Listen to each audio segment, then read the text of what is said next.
High everyone, welcome back to my new shorts video. আজকে চলে এসেছি তোমাদের জন্য একটা আনবক্সিং ভিডিও নিয়ে। ক্লেরিয়ন জেপার্টি 6 এর সাউন্ড বক্স। এটার প্রাইস নিয়েছে 6500 টাকা। তোমরা জানো আমাদের বাড়িতে কালী পুজো হয়, যার জন্য এই বক্সটা কিনে আনা হয়েছে। বক্সটা আমাদের দারুণ লেগেছে। বক্সটা কেনাতে একটা সুবিধা হলো প্রতি বছর আর বক্স ভাড়া করতে হবে না। যে কোনো অনুষ্ঠানে আমাদের বাড়িতে বক্স থাকবে, আর ভাড়া করতে হবে না। বক্সটা তো আনবক্সিং করে আমরা দেখিয়ে নিয়েছি। এবার দেখি বক্সের ভেতর কি আছে। একটা রিমোট আছে, একটা মাইক আছে, ওয়ারেন্টি কার্ড আছে, আর কতগুলো কাগজ আছে যেখানে সমস্ত ডিটেলস লেখা আছে কিভাবে চালাতে হবে না হবে। আমরা ভিডিওটা স্টপ করে দেখে নিতে পারো। এইবার বক্সের সাউন্ড আর মাইকটা চেক করা যাক কিরকম আওয়াজ। এই যে এখনই আপনাদের সামনে ফাংশনে গান গেয়ে শোনাবেন অন্তরা চক্রবর্তী।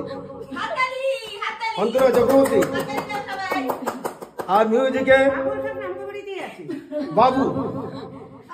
আমাদের বাড়িতে ছোট ছোট জিনিসপত্র কিনে আনলি আমরা সবাই মিলে সেটাকে আনন্দ উপভোগ করি, আমাদের খুব ভালো লাগে। আর ভিডিওটা তোমাদের যদি ভালো লেগে থাকে please do like, comment, share, subscribe. দেখা হচ্ছে নেক্সট ভিডিওতে। ততক্ষণ টাটা, বাই বাই, ভালো থেকো সবাই। Thanks for watching. ভিডিওটা দেখার জন্য।